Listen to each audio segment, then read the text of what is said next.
As I think and believe everybody knows, our department from the very start have been big fans of this work.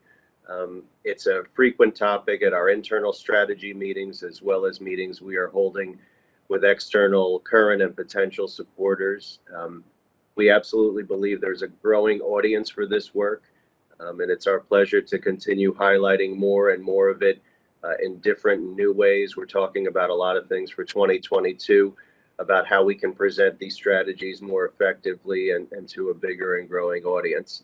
Our department, we're role players, we're collaborators, we work with a lot of different folks, and there's a lot going on at the affiliate level, so we could probably have a much longer report than this, but for today, for the time that we have, we're going to share some of our work with corporations and foundations, and I will turn to Michael Wargo, who's our AVP for Corporate and Foundation Relations, to give this report as he's closest into this work.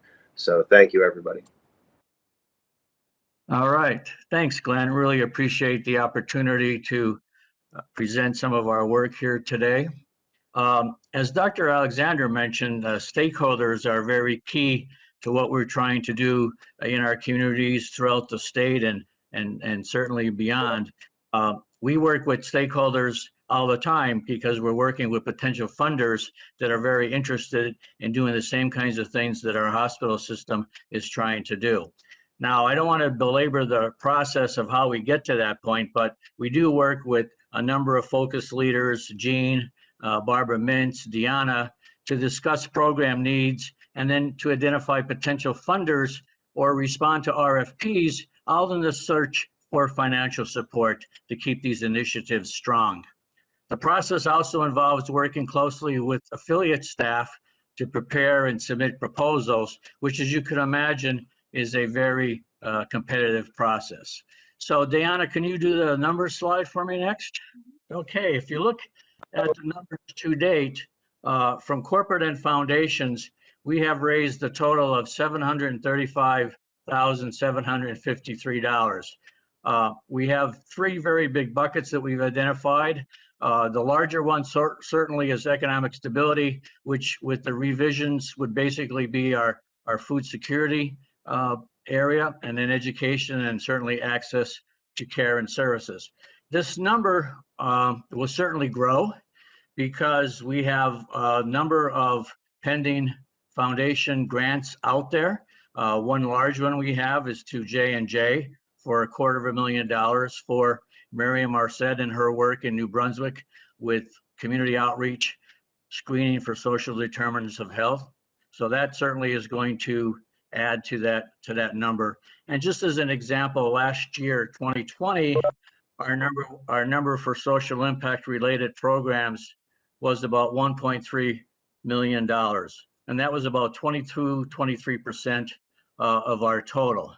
So you might ask, well, if that's 22 or 23% of our total, just for argument's sake, what might be another large area? And that would be capital. We have raised this year alone quite a number of dollars for capital type expenses. Moving to government, which is another area that we put our focus, we have so far a grand total of $5,451,342. The government programs that we've been able to attract at this point in time are very much aligned with our social impact community investment type of activity. Government is certainly not focusing on giving us money for an ED redo, as we have received money in Newark, or for SIM training dollars for the nursing staff, things of that nature. So it's more aligned with our social impact and community investment type programs. We continue to do research, obviously, in terms of trying to identify more stakeholders, as Dr. Alexander had mentioned, and we've done research on roughly about 36 corporate and private foundations, and we would continue to do that, looking for opportunities, working closely with the social impact focused leaders, as well as our local affiliate contacts throughout the system. Just some highlights, it goes for, Hamilton received money from a corporation for $20,000 for one of their programs, all the way up to $150,000 for the Proud Center that was a gift from TD Bank. You can see sort of the various work that we're doing. But again, food security, access to care, by far the larger buckets. And last but not least, the government, as I mentioned, is focused really closely with our social impact work. And we have been able to receive this year so far a number of large government grants. One was for the behavioral health in Monmouth County, which is a 2-year grant, $2 million a year for 2 years. And then 2 grants, one for New Brunswick and one for Jersey City, to deal with violence and violence prevention. That's sort of the highlights. I know time is of the essence.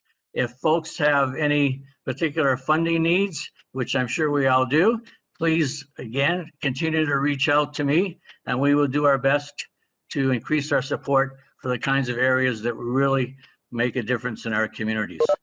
And with that, I thank you very much.